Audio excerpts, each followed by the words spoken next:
แม่แก้วยังว่าในการเรียนตัดสินนะแม่แก้วยังว่ามันบ่ได้ยากทุกคนมันก็บ่ยากอีหลีเนาะ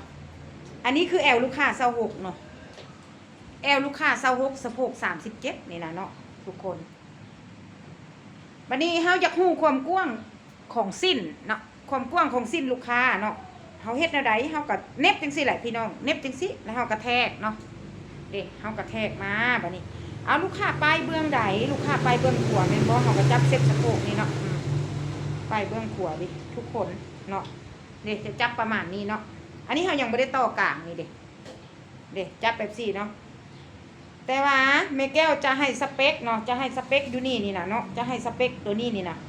แค่แต่เซฟทางหน้านี่เซฟทางหน้าตัวนี้นี่ทางหน้าสิ้นนี่เนาะเซฟทางหน้านี่ตัวนี้เซฟหน้า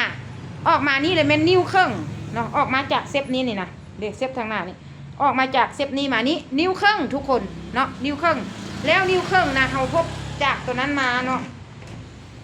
เด็กพบจากตัวนั้นมานี่นิ้วครึ่งเด็กเห็นบ่มันจะตรงเป๊ะเลยเด็กขนาดนี้ถือว่าสิ้นลูกค้านี่ตรงเป๊ะเลยเนาะลูกค้านุ่มสบายย่างง่ายทุกคนย่างบนแนบลิ้นแล้วก็กว้างดีเนาะเนาะก็จะประมาณนี้นะถ้าผู้ใดอยากได้ความรู้ที่เลิกกว่านี้อย่าลืมกดติดตามส่ง YouTube แม่แก้วไวเดอร์เนาะฝากกดติดตาม